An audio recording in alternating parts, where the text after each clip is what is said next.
ദക്ഷിണകാശി എന്നറിയപ്പെടുന്ന കൊട്ടിയൂരിലെ ഈ വർഷത്തെ വൈശാഖ മഹോത്സവത്തിനുള്ള ഒരുക്കങ്ങൾ പുരോഗമിക്കുന്നു. ഉത്സവ നാളുകളും ചടങ്ങുകളും കുറിക്കുന്ന പ്രക്കൂഴം ചടങ്ങ് മെയ് 2-നാണ്. മെയ് 23-ന് നീരെഴുന്നള്ളത്ത്, മെയ് 29-ന് നെയ്യാട്ടത്തോടെ ഉത്സവത്തിന് തുടക്കമാവും. ജൂൺ 24-ന് തൃക്കലശാട്ടോടെ ഉത്സവം സമാപിക്കും. ഉത്സവ നടത്തിപ്പിനുള്ള വിവിധ ക്രമീകരണങ്ങൾ കൊട്ടിയൂരിൽ ദേവസ്വം നേതൃത്വത്തിൽ സജീവമായി. ഉത്സവത്തിന്റെ ഭാഗമായി താൽക്കാലിക ജീവനക്കാരെ നിയമിക്കുന്നതിനുള്ള അഭിമുഖം തിങ്കളാഴ്ച ദേവസ്വം ഓഫീസിൽ നടന്നു. വിവിധ ജില്ലകളിൽ നിന്നടക്കം 730 പേരാണ് താൽക്കാലിക ജോലിക്കായുള്ള അഭിമുഖത്തിനെത്തിയത്.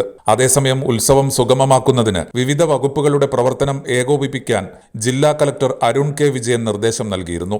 കൂടുതൽ പോലീസിനെയും ഫയർഫോഴ്സിന്റെ സ്കൂബ ടീം ഉൾപ്പെടെയുള്ളവരെയും കൊട്ടിയൂരിൽ വിന്യസിക്കും. കുടിവെള്ള പ്രശ്നം പരിഹരിക്കാൻ ജല അതോറിറ്റി തലശ്ശേരി സബ് ഡിവിഷൻ സജ്ജീകരണം ഏർപ്പെടുത്തും. ക്ഷേത്ര പരിസരത്തെ അപകടാവസ്ഥയിലുള്ള മരങ്ങൾ മുറിച്ചുമാറ്റാൻ വനം വകുപ്പ്, ഫയർഫോഴ്സ്, ദേവസ്വം സംയുക്ത പരിശോധന നടത്തും.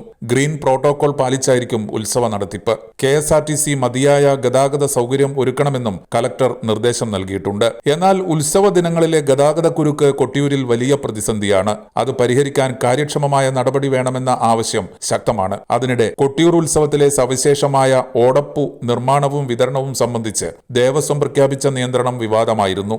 ഇതും പരിഹരിച്ചുകൊണ്ട് സുഗമമായ ഉത്സവ നടത്തിപ്പാണ് ദേവസ്വത്തിന്റെ ലക്ഷ്യം.